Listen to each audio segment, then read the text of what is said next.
Assalamu alaikum. My name is Miral Aman and my roll number is 22711.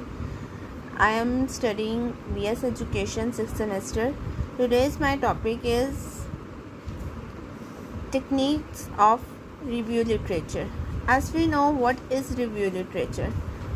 सबसे पहले हम definition देख लेते हैं. रिव्यू लिटरेचर बेसिकली है क्या? A review literature is a comprehensive review and analysis of published literature that relates to a particular research. अगर हम किसी टॉपिक पे रिसर्च करते हैं तो हम लोग क्या करते हैं, हम उसके ऊपर पब्लिश करते हैं, उसको आर्टिकल्स की सूरत में देखते हैं, उसको बुक्स की सूरत में स्टडी करते हैं, उसको मैगज़ीन की सूरत में स्टडी करते हैं और उसको उसी चीज़ को हम आगे क्या करते हैं, पब्लिश करके हम रिव्यू लिटरेचर बनाते हैं. ठीक है, आगे हमारे पास आ जाता है review literature in search is one of the pillar. ये एक ऐसा पिलर है जो हमें कॉन्टेक्स्ट देता है, रेलिवेंस देता है और ऐसा बैकग्राउंड देता है जो हम प्रॉब्लम को सॉल्व करने में अदा करते हैं. आगे हमारे पास आ जाता है टाइप्स ऑफ रिव्यू लिटरेचर. हमारे पास कुछ टाइप्स हैं रिव्यू लिटरेचर की. नरेटिव और traditional review, systematic review, scoping review, Meta analysis. सबसे पहले हम लोग देख लेते हैं नरेटिव और ट्रेडिशनल रिव्यू. इसमें हम लोग क्या देखते हैं, this involves summarizing and analyzing existing literature in a descriptive methodology.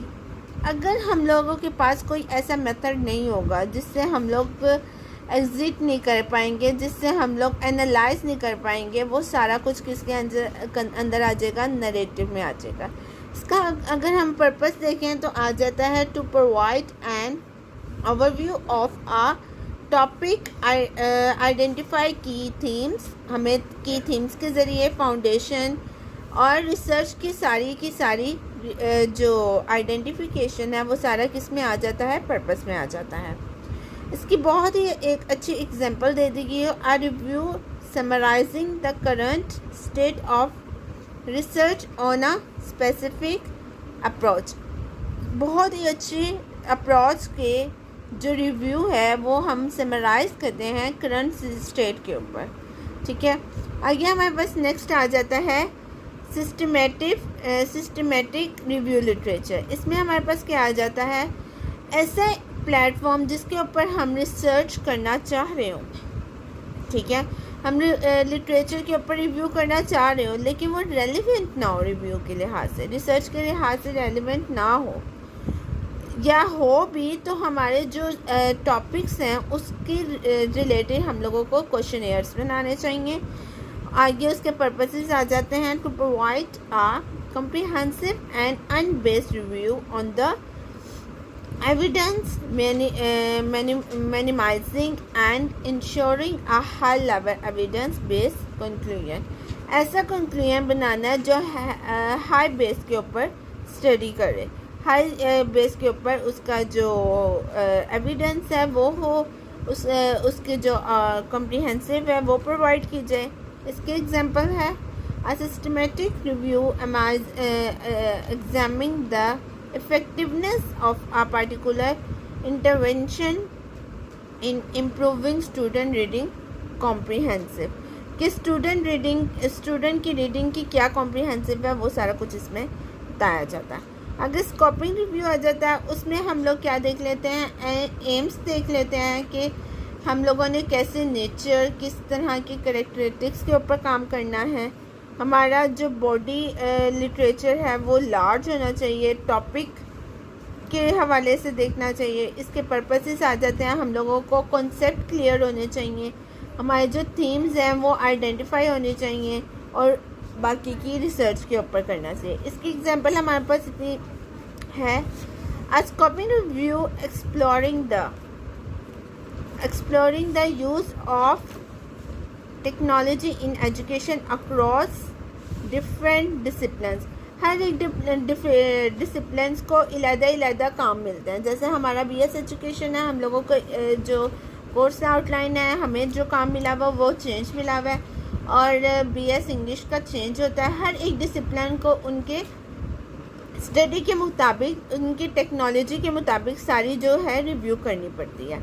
हमारे पास आगे आ जाता है मेटा एनालिसिस। मेटा एनालिसिस में हम लोग देख लेते हैं क्वालिटेटिव मेथड। क्वांटिटेटिव मेथड को अगर हम देखें तो वो क्या करता है, वो मल्टीपल स्टडीज़ करता है, ठीक है, जिससे हम लोगों के जो इफ़ेक्ट्स हैं उसके बारे में पता चल जाता है कि किस चीज़ पे कैसे फिनोमिना इफ़ेक्ट करना है।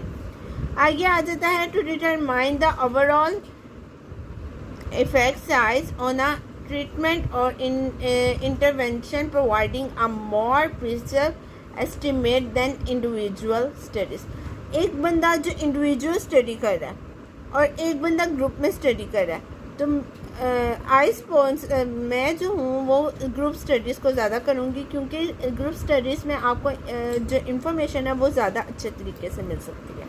आपकी जो भी इंफॉर्मेशन है, आपकी नॉलेज, आपके कॉन्सेप्ट क्लियर हो सकते हैं, आपको और अच्छे तरीके से पता चल सकता है।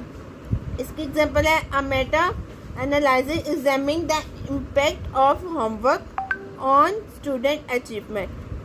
स्टूडेंट अचीवमेंट में कैसे आपने बच्चे को होमवर्क दे के उसके ऊपर क्या इम्पैक्ट करना है, वो सारा कुछ इसमें मेटा एनालिसिस में आ जाता है। आगे हमारे पास आ जाती हैं सोर्सेज क्या हैं। सोर्सेज हमारे पास इसकी आ जाती हैं peer review, journal articles, edited academic books, articles in professional journals. हमारे पास प्रोफेशनल जर्नल्स के आर्टिकल्स आ सकते हैं, एडिटेड एकेडमिक बुक्स आ सकती हैं, पीयर रिव्यूड जर्नल आर्टिकल्स आ सकते हैं, स्टैटिकल डाटा जो हम लोगों ने गवर्नमेंट वेबसाइट पे डालना होता है वो सारा कुछ रिव्यू लिटरेचर के ज़रिए ही आता है, ठीक है। मैंने आपको पहले बता दिया है पीयर रिव्यू में हम लोग क्या करते हैं, जो हम लोगों ने पब्लिश किया होता है उसके ऊपर जो पब्लिश हुई होती हैं, जर्नल्स हुई होती हैं, उन सब के ऊपर हम लोग दोबारा से पब्लिशिंग करते हैं अपने कॉन्सेप्ट के लिहाज से, वो पीयर होता है। एक पेपर पे जो काम किया जाता है वो क्या होता है, पीयर होता है। और जो एडिटर बुक्स के ऊपर काम किया जाता है, जो हम लोग एडिटर्स बनाते हैं पब्लिश करने के लिए बुक्स के सूरत में, वो हमारे पास एकेडमिक बुक्स के ज़रिए की जाती हैं। और आर्टिकल्स जो हैं वो हम लोग किसके ज़रिए की जाती हैं, वो ट्रेड के ज़रिए की जाती हैं। और प्रोफेशनल जो जर्नल्स होते हैं वो हम लोग करते हैं, रीड करके करते हैं। और आर्टिकल्स इन प्रोफेशनल जर्नल का हमारे पास आ जाता है, articles from professional journal should be use with caution for your literature review. हमारे जो लिटरेचर रिव्यू है उसके ऊपर जो आर्टिकल्स हैं उनको रीड किया जाता है। This is because articles in trade journals are not usually peer reviewed, क्योंकि वो पेपर के ज़रिए नहीं किया जाता, इसलिए प्रोफेशनली उसके ऊपर काम किया जाता है। आगे हमारे पास आ जाता है मेथड ऑफ रिव्यू लिटरेचर क्या है। A review literature method involves systematically researching। एक रिसर्च की जाती है, उसके ऊपर सिस्टमेटिकली काम किया जाता है, इवेल्युएट करके काम किया जाता है। उन जो हमें टॉपिक की अंडरस्टैंडिंग होती है उसके ऊपर हम लोगों को काम किया जाता है। हम लोग उसका कॉन्टेक्ट बनाते हैं, इंट्रोडक्शन देते हैं, आगे फर्दर उसके ऊपर वर्किंग करते हैं। How to write a review literature. हम रिव्यू लिटरेचर लिखते कैसे हैं, ये एक ऐसा प्रोजेक्ट है, ऐसा रिसर्च का पार्ट है जो एक पेपर प्रोजेक्ट या पेपर के ज़रिए किया जाता है। और ये इम्पॉर्टेंट होता है ग्रेजुएट स्कूल्स के लिए, कि जो ग्रोइंग स्कूल्स में पढ़ाई हो रही होती है उसके ज़रिए।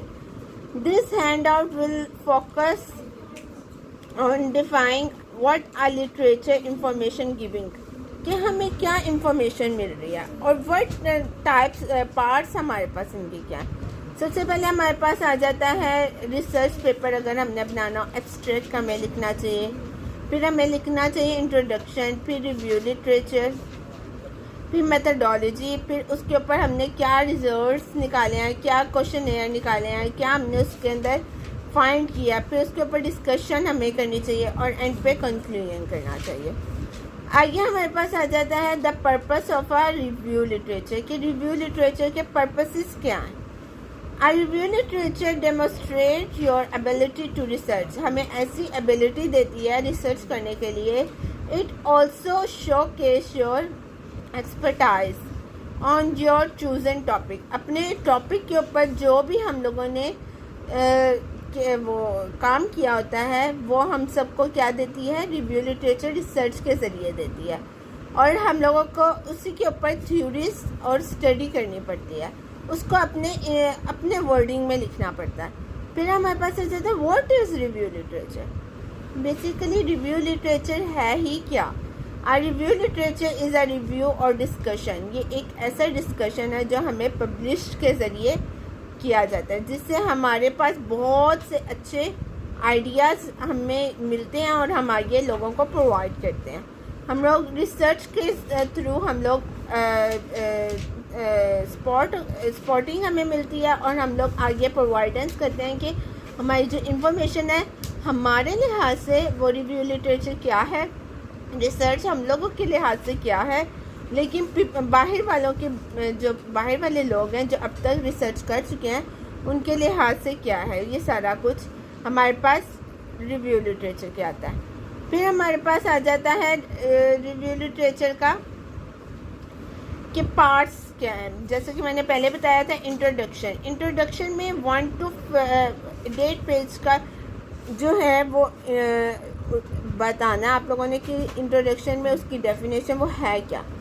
फिर आप लोगों ने उसके अंदर बताना है कि ये क्यों लार्जर सब्जेक्ट है, क्या है उसके अंदर। फिर उसके नैरो सब्जेक्ट के बारे में बताना है, फिर एक्सप्लेन करना है, उसकी सिग्निफिकेंस बतानी है, फिर आपने उसके बारे में बताना है कि उसका स्कोप कितना है, और आपने फिर ऑर्गेनाइजेशन उसकी कितनी हो चुकी है।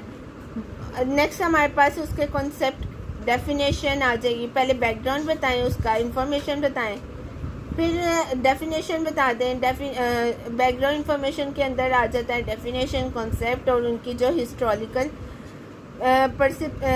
प्रिसेप्टिव्स हैं वो बताएं।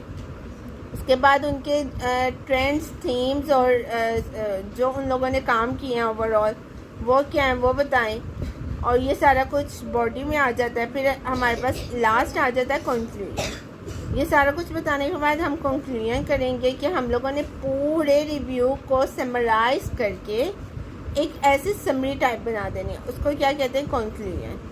Thank you so much.